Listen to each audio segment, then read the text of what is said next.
மல்லி. மல்லியில் அடுத்து நடக்க போகுது அப்படின்னா, ஸோ நம்ம மல்லி இவர் வழி இல்லாமல் தான் வேலைக்கு போகிறாங்க. ஏன்னா விஜய் பாவம் கஷ்டப்படுறாரு, தனியாக கஷ்டப்படுறத பார்க்க முடியலையே, நாமளும் ஒரு வேலைக்கு போகலாம் அப்படின்னு மல்லி வேலைக்கு போகிறாங்க. ஆனால் மல்லியோட கெட்ட நேரம் எங்கே போகக்கூடாதுன்னு நினச்சாங்களோ, யாரை பார்க்கக்கூடாதுன்னு நினச்சாங்களோ அங்கேயே வேலைக்கு போகிறாங்க. கரெக்டாக அந்த ராஜேஸ்வரி கம்பெனிக்கு தான் க்ளீன் பண்ணுற வேலைக்கு போகிறாங்க மல்லி. அங்கே இது ராஜேஸ்வரி கம்பெனி தெரிஞ்ச உடனே அங்கேருந்து கிளம்பவும் ட்ரை பண்ணுறாங்க. ஆனால் அவங்க கிட்ட நேரம் அங்கேருந்து வர முடியல. சொல்லுவாங்கள்ல, துஷ்டனை கண்டா தூரம் விலகுன்னு சொல்லி, அதுதான் மல்லி ட்ரை பண்ணாங்க. ஆனால் முடியாமல் அங்கேயே மாட்டிக்கிறாங்க. சரி, வந்துட்டோம், வேலை செஞ்சு முடிச்சிட்டோம், அந்த நாய்க்கல்ல படாமல் சம்பளத்தை வாங்கிக்கிட்டு நாம் இப்படியே போயிடலாம் அப்படின்னு மல்லி போய் சம்பளத்தை வாங்குறாங்க. சம்பளம் வாங்கும்போது கரெக்டாக துஷ்ட கண்ணில் பட்டுறாங்க நம்ம மல்லி. அந்த ராஜேஸ்வரி அவ தான் ஒரு மனித அரக்கியாச்சே. பார்த்த உடனே, ரஞ்சிதா, அது நம்ம மல்லி தானே அப்படின்னு கேட்க, ஆமாம் ராஜிமா, அந்த மல்லி தான். ஆஹா, பரவாயில்லையே, இன்னைக்கு ஆடு வந்து தானாக மாட்டியிருக்கு, வா வச்சு செஞ்சிடலாம் அப்படின்னு ராஜி ரஞ்சிதா 2 பேரும் போகிறாங்க. என்ன மல்லி, நீ எதுக்கு இங்கே வந்த, எதுக்கு இங்கே வந்த, என்ன பணத்தை திருடுறியா, ரஞ்சிதா அவளை புடி அப்படியே அப்படின்னு சொல்ல, மல்லி ஒன்றே, இல்லை நான் இங்கே வேலைக்கு வந்தேன். என்ன வேலைக்கு வந்தியா, இங்கே பாரு, நீ இது பெரிய கம்பெனி, இந்த கம்பெனியில் வந்து திருடிட்டு போன தான் வந்திருக்க, உன்னை கையும் களமாக பிடிச்சிருக்கோம். ரஞ்சிதா, போலீஸ் கால் பண்ணு, போலீஸ் வர சொல்லு, இன்றைக்கி இவளை பிடிச்சி கொடுத்து இவளை ஒரு வழி ஆக்கணும். ஐயோ ரஞ்சி, இல்லை ரஞ்சிதா, நான் திருடலாம் வரல, சத்தியமாக சொல்கிறேன், நான் இந்த கம்பெனியில் வேலைக்கு தான் வந்தேன், இது உங்கள் கம்பெனி தெரியாமல் வேலைக்கு வந்துட்டோமே அப்படிங்கிறதுக்காக நான் இங்கே பல்ல கடிச்சு வேலை பார்த்துட்ருக்கேன். தயவு செஞ்சு ப்ளீஸ் என்னை விட்டுருங்க. இங்கே பாரு ரஞ்சி, போலீஸுக்கு ஃபோன் பண்ணி போல. ராஜேஸ்வரி ப்ளீஸ், நான் சொல்ல கேளுங்க, போலீஸ் கால் பண்ணாதீங்க. அப்படியா, அப்படின்னா என் காலில் விழு, உன்னை விட்டுறேன். ராஜேஸ்வரி சொன்ன உடனே மல்லி யோசிக்கிறாங்க. வேறு வழி இல்லை, போலீஸ்லாம் போனால் கண்டிப்பாக அது ரொம்ப அசிங்கமாக போயிடும் அப்படின்னு ராஜி காலை பிடிச்சி மல்லி அப்படியே என்னை மன்னிச்சிடு ராஜி அப்படின்னு சொல்கிறாங்க. ராஜிக்கு சந்தோஷம் தாங்கலை.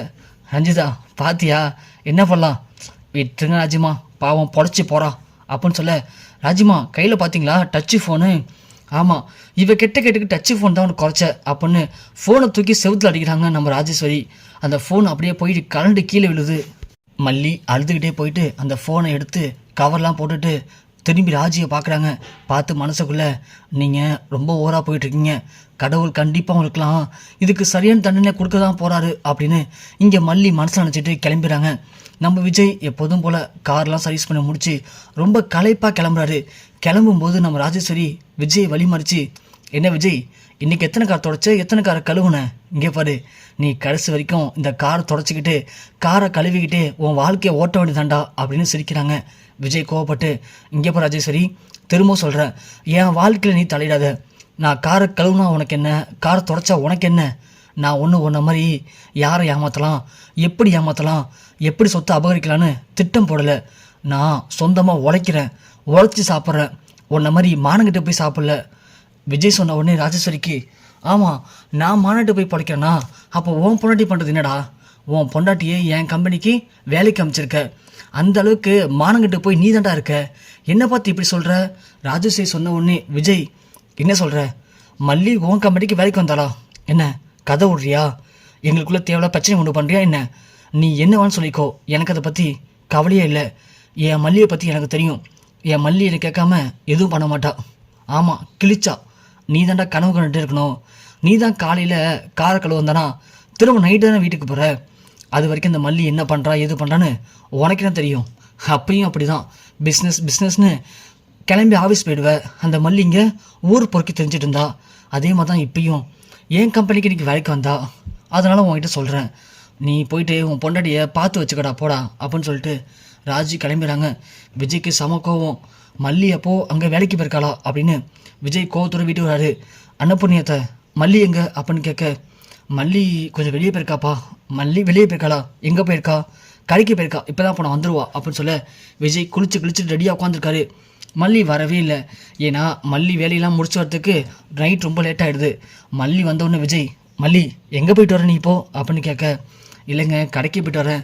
என்ன கடைக்கு போயிட்டு வரியா, நான் வேலையை முடிச்சுட்டு எத்தனை மணிக்கு நம்ம வீட்டுக்கு வந்தேன், நீ எப்படி திரும்ப வீட்டில் இல்லை, ஒரு கடைக்கு போய் காய் வாங்கிட்டு வரதுக்கு உனக்கு இம்பார்ட்டன் நேரம் ஆகுமா, இங்கே பாரு மல்லி, நீ எங்கே போன என்ன பண்ண அப்படிங்கிறது எல்லாமே எனக்கு தெரியும், நீ அந்த ராஜேஸ்வரி கம்பெனி வேலைக்கு போயிருக்க, அதுவும் போய் அவள் கம்பெனிக்கு, அப்படி அங்கே வேலைக்கு போய் என்ன அசிங்கப்படுத்தியிருக்க அப்படி தானே, நீ உன் விருப்பத்தில் இருக்குன்னு நினைக்கிற. நான் உன்னை வேலைக்கு போக வேணான்னு சொன்னேன். அவ்வளோ தூரம் நான் சொல்லியுமே நீ வேலைக்கு போயிருக்கானா? அப்போது எனக்கு இந்த வீட்டில் அவ்வளோதான் மரியாதை. ஏன்னா என்கிட்ட தான் காசு பணம்னு எதுவுமே இல்லையே. அப்புறம் எப்படி நீ மரியாதை கொடுப்ப? பரவாயில்ல, நீ என்னை மதித்த வரைக்கும் போதும். உன் விருப்பத்துக்கு என்ன பண்ணணுமோ பண்ணிக்கோ. இனிமே நான் எதுவும் கேட்க மாட்டேன் அப்படின்னு விஜய் கோவமாக மேலே போயிடுறாரு. மேலே போகிறதுக்கப்புறம் மல்லி ரொம்ப அழுகுறாங்க. விஜய் ஏன் புரிஞ்சுக்காம இப்படி பேசுகிறாரு? விஜய் பாவம், அவர் கஷ்டப்படுறத என்னால் பார்த்துக்க முடியல. பொறுமையாக இருக்காமல் தான் நான் வேலைக்கு போனேன். ஆனால் போன இடத்துல அது ராஜு கம்பெனியாக இருக்குன்னு சத்தியமாக எதிர்பார்க்கல பெரியமா அப்படின்னு அன்னப்பொண்ணிட்டு சொல்லிட்டு அழுகுறாங்க மல்லி. அன்னப்பொண்ணியும் சரி விடுப்புல, நீ சொல்லாமல் வேலைக்கு போயிட்ட, அதுவும் அவள் கம்பெனி வேலைக்கு போயிருக்க. அது தெரிஞ்சனால்தான் மாப்பிள்ளை இவ்வளோ ஃபீல் பண்ணுறாரு. நீ போய் சமாதானப்படுத்த போல, அதெல்லாம் மாப்பிள்ளை புரிஞ்சுப்பாரு அப்படின்னு அன்னப்பொண்ணி சொன்ன உடனே மல்லி மொட்டை மாடிக்க போகிறாங்க. விஜய், நான் சொல்கிறது கேளுங்க விஜய். இங்கே போகிற மல்லி, நீ போயிடு. உன்னை பார்த்துல எனக்கு கோவக்கமாக வருது. என்கிட்ட நீ பேசாத, நீ கிளம்பு மல்லி. இங்கே பாருங்க விஜய், நான் சொல்கிறத ஒரு நிமிஷம் கொஞ்சம் பொறுமையாக கேளுங்க. நீங்கள் என்ன வேலைக்கு போகிறீங்க அப்படின்னு எனக்கு தெரியும் விஜய். நீங்கள் கார் மெக்கானிக்காக வேலை பார்க்குறீங்கன்னு அந்த ராஜேஸ்வரி வந்து என்கிட்ட சொல்லிட்டா. அதை கேட்டதுலேருந்து எனக்கு நிம்மதியாக தூக்கம் இல்லை, சரியாக சாப்பிட முடியல. எப்படி இருந்த மனுஷன் இப்படி நமக்காக இவ்வளோ கஷ்டப்படுறாருன்னு எனக்கு பார்க்கும்போது ரொம்ப கஷ்டமாக இருந்துச்சு. அதனால தான் நான் வேலைக்கு போகலான்னு போனேன். ஆனால் அது ராஜேஸ்வரி கம்பெனியாக்குன்னு சத்தியமாக எதிர்பார்க்கல. போயிட்டோமே அப்படின்னு வேறு வழி இல்லாமல் தப்பிக்க முயற்சி பண்ணேன். ஆனால் என்னால் முடியல, நான் அங்கே மாட்டிக்கிட்டேன். அதான் அதுக்காக அவள் என்னெல்லாம் பண்ண தெரியுமா? நீங்கள் இவ்வளோ கோவப்படுறீங்களே, என்னை போலீஸ்கிட்ட பிடிச்சி கொடுத்துருவேன் திருடின்னு சொல்லி என்னை அவள் காலில் விழ வச்சா. அப்போ கூட நான் உங்களுக்காக வேறு வழி இல்லாமல் அவள் காலில் விழுந்தேன். அப்படிலாம் இருக்கும்போது நீங்கள் என்னை புரிஞ்சிக்காம அவள் சொன்னான்னு இப்படி என்கிட்ட கோவப்படுறது எப்படி விஜய் நியாயமாகும்? மல்லி சொன்ன உடனே விஜய், என்ன மாதிரி சொல்கிற?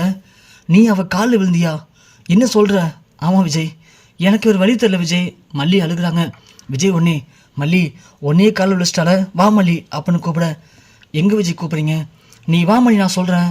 விஜய் மல்லி அழைச்சிட்டு அங்கே இருக்கிற ஸ்கூட்டி எடுத்துகிட்டு நேராக ராஜ் வீட்டுக்கு போகிறாங்க. போய், ஏ ராஜேஸ்வரி வெளியே வாடி முதல்ல. மல்லி ஏன் உன் காலை விழ வச்சியா? சொல்லுடி. டேய் ஆமாண்டா, அவளை என் காலை விழ வச்சந்தான். ஏன் அவளை மட்டும் இல்லை, விட்டா ஒன்று என் காலை விழ வைப்பேன் அப்படின்னு சொன்ன உடனே ராஜியை பல்லான்னு ஒரு அற விடுறாரு விஜய். என்ன சொன்ன? இது என் மல்லியை உன் காலை விழ வச்சதுக்கு. இங்கே பாரு, நீ நினச்சிட்டு இருக்க எல்லாமே தனக்கு சாதகமாக அமைஞ்சிச்சு, இனிமேல் நான் வச்சு தான் சட்டம் அப்படின்னு நினைக்கிற. இது இப்படியே போகாதாச்சு. சரி, கண்டிப்பாக நீ எப்படி என்கிட்டேருந்து ஏமாற்றி எழுதி வாங்கினியோ அந்த சொத்தை எல்லாத்தையும் திரும்ப வாங்கிட்டு வந்து பிடுங்குவேன். பிடுங்கிட்டு உன்னை என் காலில் விழுந்து கதற விடுவேன். கதற விட்டதுக்கு அப்புறமா உன்னை ஜெயிலுக்கும் அனுப்பி நீ பண்ண எல்லா பாவத்துக்கும் சரியான தண்டனை உனக்கு கொடுக்காம விட மாட்டேன் ராஜேஸ்வரி. இங்கே பாரு விஜய், நீ அத்துமீறி என் வீட்டுக்குள்ள வந்தது முதல் தப்பு. பேசிகிட்டு இருக்கும்போது என்னை அடித்தது அதை விட பெரிய தப்பு.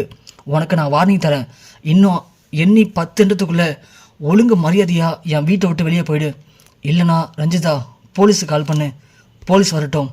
இந்த விஜய் மல்லி 2 பேரையும் பிடிச்சி ஜெயிலில் போட்டு அவன் சொன்ன அதே தண்டனை நாம் கொடுத்தோம்னா ஏன்டா ராஜேஸ்வரி முறைச்சிக்கிட்டோம், ஏன்டா ராஜேஸ்வரி பகைச்சிக்கிட்டோம் அப்படின்னு இந்த விஜய் மல்லி 2 பேரும் ஃபீல் பண்ண வைக்கணும் அப்படின்னு சொன்ன உடனே மல்லி உடனே, வேணாம் விஜய் வாங்க போயிடலாம். அவளை பற்றி தெரியாத அவங்களுக்கு, அவள் ஒரு மோசமானவ, அவள் பொம்பளையே கிடையாது, அவள் மனுஷியாகவே இல்லை, அவள் பண பேயாக மாறிட்டான். அவளை பொறுத்த வரைக்கும் பாசம் மனிதர்கள் யாரும் அவளுக்கு தேவையில்லை, பணம் மட்டும்தான் அவளுக்கு தேவை இப்போதைக்கு. இங்கே இப்போ ராஜேஸ்வரி, பணம் மட்டுமே இல்லை வாழ்க்கையில் முக்கியம் நினைக்காத. கண்டிப்பாக எங்களுடைய அருமையும் உனக்கு புரியும், எங்களுடைய உதவி தேவைப்படும், அந்த நேரத்தில் எங்களை பற்றி நீ புரிஞ்சுப்ப அப்படின்னு சொல்லிட்டு விஜய் அடிச்சுட்டு மல்லி இங்கேருந்து கிளம்பிடுறாங்க. ராஜேஸ்வரி, என்னையும் அடிச்சிட்டியா விஜய், போடா போ, நாளைக்கு உனக்கு இருக்க கச்சேரி அப்படின்னு ராஜேஸ்வரி மனசுக்குள்ள நினச்சிக்கிறாங்க.